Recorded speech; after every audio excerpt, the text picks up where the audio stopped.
नमस्कार, मैं कमलेश कुमार राय।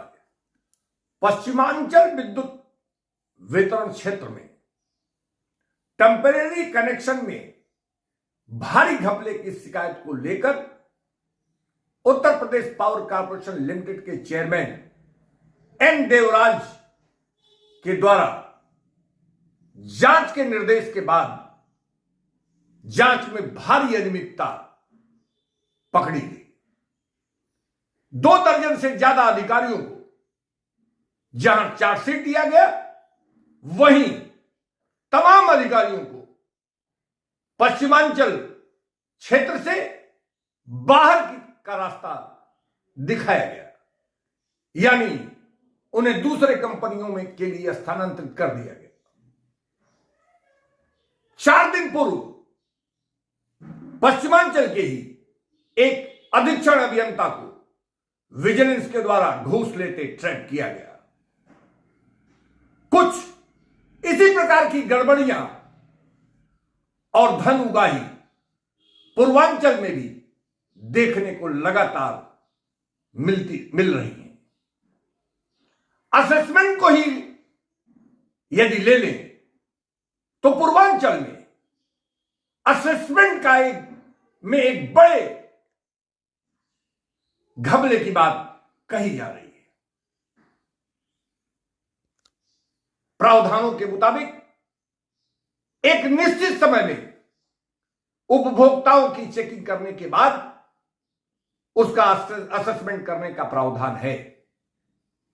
126 के तहत जहां उपभोक्ताओं की चेकिंग के बाद 3 दिन के अंदर प्रोविजनल असेसमेंट उपभोक्ताओं को देने की बात कही गई है, वहीं 15 दिन के भीतर आपत्ति उपभोक्ताओं से लेकर अगले 1 हफ्ता के अंदर यानी 7 दिन के भीतर अधिशासी अभियंता द्वारा असेसमेंट के लिए एक स्पीकिंग ऑर्डर पास करने की जरूरत होनी चाहिए। यही नहीं, यदि 365 दिन असेसमेंट में कोई कमी की गई है या 365 दिन को घटाया गया है,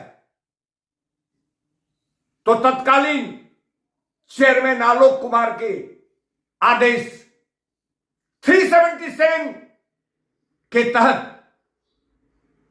अधिशासी अभियंता को अपना स्पीकिंग ऑर्डर पूरे विस्तार के साथ जो उनके द्वारा असेसमेंट किया गया है, इसको अनुमोदन के लिए अपने अधीक्षण अभियंता को भेजने का प्रावधान है। और अधीक्षण अभियंता के अनुमोदन के बाद वह असेसमेंट का धनराशि उपभोक्ता को कम्युनिकेट किया जाएगा।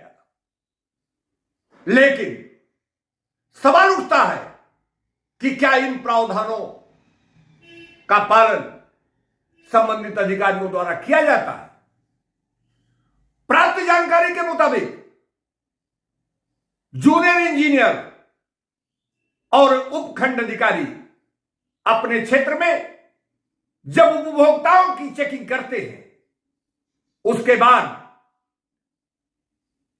एफआईआर दर्ज करने से पूर्व एक बड़ी बार्गेनिंग अधिकारियों द्वारा उपभोक्ताओं से की जाती है। एफआईआर का डर और असेसमेंट का ध्वंस दिखाकर उपखंड अधिकारी और जूनियर इंजीनियरों के द्वारा चेक किए गए उपभोक्ता से एक बड़ी धनराशि वसूलने का काम किया जाता है। यदि उनके ध्वंस में यदि उपभोक्ता उनको पैसा देने को तैयार नहीं होता, तब जाकर कहीं एफआईआर दर्ज करने के लिए तहरीर भेजी जाती है। कुल मिलाकर सूत्रों के मुताबिक एसडीओ और जूनियर इंजीनियरों के द्वारा यह इस बड़े खेल को अंजाम देने का काम निरंतर किया जाता रहा है। यही नहीं, यदि चेकिंग रिपोर्ट ऊपर भेजने की जरूरत नहीं पड़ती, यानी सौदा तय हो जाता है, तो चेकिंग के दौरान किया गया वीडियोग्राफी को डिलीट कर देने का काम किया जाता है। चेकिंग के बाद, जैसा कि मैंने कहा, प्रावधानों के मुताबिक 3 दिन के अंदर खंडी कार्यालय को प्रोविजनल असेसमेंट उपभोक्ताओं को भेजने का प्रावधान है। लेकिन जब सौदा नीचे नहीं तय हो पाता, तो यह फिर खंडी कार्यालय में बार्गेन का दौर शुरू हो जाता है। वहां खंडी कार्यालय में उपभोक्ता से फिर बार्गेनिंग शुरू होती है। यही नहीं, महत्वपूर्ण यह भी है कि 3 दिन के बजाय कई कई महीने हो जाते हैं इस बार्गेनिंग के चलते, और प्रोविजनल असेसमेंट उपभोक्ताओं को नहीं भेजा जाता है। प्रोविजनल असेसमेंट भेजने के बाद भी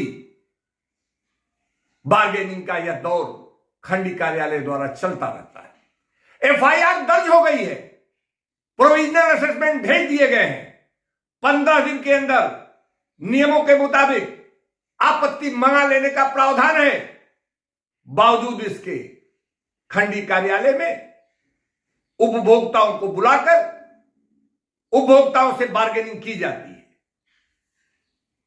चूंकि एक बड़ा असेसमेंट धनराशि प्रोविजनल असेसमेंट में किया जाता है, इसलिए एफआईआर और असेसमेंट का धौंस दिखाकर खंडी कार्यालय भी उपभोक्ता से एक बड़ी धनराशि वसूलने का बड़ा खेला करता है। यही वजह है कि 1 हफ्ते के बाद, यानी आपत्ति दर्ज होने के 1 हफ्ते के बाद, 1 हफ्ते के अंदर अधिशासी अभियंता को अपना स्पीकिंग ऑर्डर देने का प्रावधान नियमों में दिया गया है। लेकिन ऐसा कभी किसी भी केस में नहीं देखा गया है कि नियम संगत ढंग से अधिशासी अभियंता 1 हफ्ते के अंदर अपना स्पीकिंग ऑर्डर यानी फाइनल असेसमेंट उपभोक्ताओं को भेज दे। यही नहीं, अधिशासी अभियंता यदि अधीक्षण अभियंता से अनुमोदन के लिए भेजते भी हैं, तो फिर अधीक्षण अभियंता के द्वारा भी अपनी जिम्मेदारी से बचने के लिए अधिशासी अभियंता को ही यह निर्देशित किया जाता है कि उनके द्वारा अपने स्तर से ही इसे निपटा दिया जाए। यानी मीठा मीठा गप गप, खट्टा खट्टा थू, अधीक्षण अभियंता के द्वारा भी अधिशासी अभियंता से अपनी हिस्सेदारी तो ले ली जाती है, लेकिन बचने के लिए वह इस खेल में न फंस सके, इसलिए अधिशासी अभियंता को ही अपने स्तर से अपनी जिम्मेदारी के मुताबिक काम करने के लिए निर्देशित कर अधीक्षण अभियंता इससे किनारा कस लेते हैं, जो भी नियम के अनुकूल नहीं माना जा सकता। अधीक्षण अभियंता को 377 के तहत इसका अनुमोदन देने का प्रावधान है। आने वाले दिनों में उपभोक्ता मंच असेसमेंट के इस बड़े खेला को विस्तार से सार्वजनिक करने का काम करेगा। उपभोक्ता मंच के पास उन तमाम खंडों की कुंडलियां हैं जिसमें करोड़ों का घोटाला इस खेल में किया गया है। उपभोक्ता मंच के लिए आज बस इतना ही।